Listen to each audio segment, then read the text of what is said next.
Yeah, it is a response to Jono's show. So he asked me to write an essay about this battle called Omarunui, and I confess I'd never heard about it. But prior to that, I met Jono in New York, and we'd had discussions about the Mongol mob work, but this show was kind of intriguing because he had talked about, on one of his visits back here, he talked about how he'd become interested in what he called hauhaus, and it was kind of an interesting historical footnote to him, but unbeknown to him, hauhau or Pai Marire is something that we still practice in Waikato. It's not really a religion, it's not really like a faith, but it's kind of a belief system. It was founded by a man called Herepoho, who was like, we see him as a prophet. He grew up in Taranaki and he'd been missionary educated. And in Taranaki, like in Waikato, when the wars erupted, a lot of the churches and the missionaries abandoned the people whose land the government were about to take. So that's why I was sort of immediately interested in this story and Jono's take on it. It's funny though, it's sort of gone well beyond a response to his work in a way, and I didn't want to see it as me being critical of what he'd done. In his work, he's looked at Māori in psychiatric wards, he's looked at Māori in gangs, he's looked at Māori in prisons, and to me, it's such an obvious part of the equation. The reason why people are rendered in situations like that is because of historic trauma, the idea that things in the past have affected them and continue to affect them, and those social effects go on and on. It's not something that you can put down. The exhibition is called Properties of Peace and Evil. It comes from the saying of Panapa, where he was responding to the ultimatum of Maclean.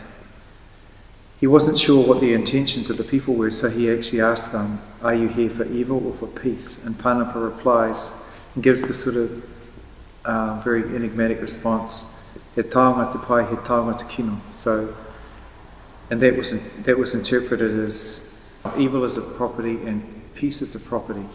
After that, he says, "We have not yet been judged by you or the chiefs of Herepoho." And then he ends with the response, "Kamutu te kōrero," which was translated as "talking is at an end." And that last saying especially, "talking is at an end," was like a red flag to the militia and to Whitmore, because to them it meant that these people were impertinent enough to think that there was no more need for discussion.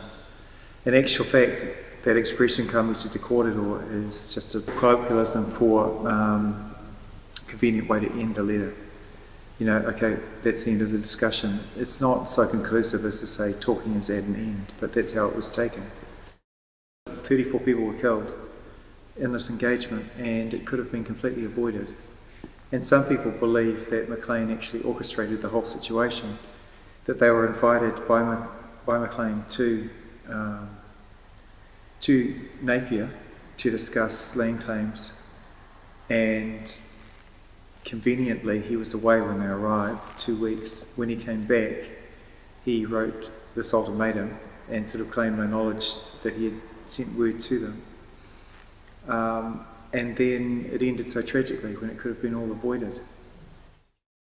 They had run this very expensive campaign where they'd engaged 18,000 soldiers from Britain. At the height of the land wars, it's very expensive to transport troops from colony to colony. So they'd exhausted all funds and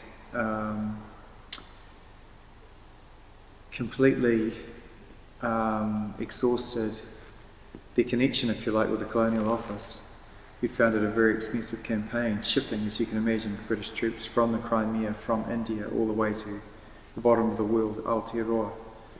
So any sign of rebellion after those main campaigns in Taranaki, Waikato, and then against Ngati Nui at Tauranga, they wanted to repress. Any sign of rebellion after that, they wanted to put down very, very quickly, speedily. And what they found completely and utterly repugnant was the Pai Marire or Ho-Ho movement. A lot of the followers of the King movement had turned to Pai Marire, but they'd also sent emissaries elsewhere on the east coast, and especially that incident that was so disgusting to the settlers, which was the killing of Faulkner.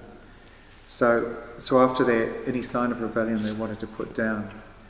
But Maclean also had another agenda, and that was land, grabbing land, which I believe was the main agenda. So by the 1860s, a lot of Māori leaders had shut down and advocated to their people that they do not sell land in any shape or form to the government, because that was the turning point when the numbers of Europeans was becoming greater than the number of Māori. The people that were transported to the Chathams, they would have an influence on character called Te Koti. And so Pai Marire on the east coast was transformed into the Ringatu movement, which is still strong today on the east coast. So you still have the Ringatu church in Taranaki. The Pai Marire sort of inspired and influenced Te Whiti and Tohu. So they took the Pai Marire and changed it to something else again, which of course we know culminated in Parihaka. And in Waikato, within the King country and within Waikato, the Pai Marire continued. Pai Marire literally means good and peaceful, and yet the common name for Pai Marire was Hauhau or Ho-Ho. And they're very much the boogeyman in New Zealand history. This fear of these Ho-Ho, these savages dancing around flagpoles, eating missionary eyeballs, cutting off their heads. When I was at school, I remember reading about these Hauhau or Ho-Ho, and they were very much cast in those terms. But on the marae was practiced the Pai Marire karakia. So it wasn't until years later that I reconciled that they were talking about the same thing. I had no idea, because one was cast in such an evil light and the other was good and peaceful. And that is an example of how we see things so differently. That's why these towers, even though they're supposed to be one representing evil and one is goodness, it's ambiguous as to which they are. And that's repeated in the theme of the flags, because one represents, they represent a vision that was had by Tuaho Mene, where he saw, or he believed that he was spoken to by angels.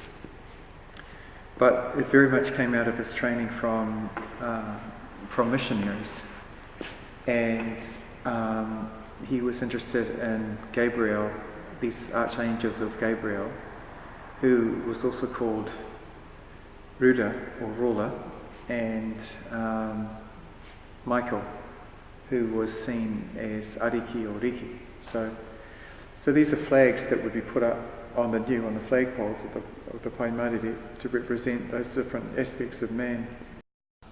One of them I've written down evidence by the Crown's historian versus the findings of the Waitangi Tribunal, which are quite contradictory.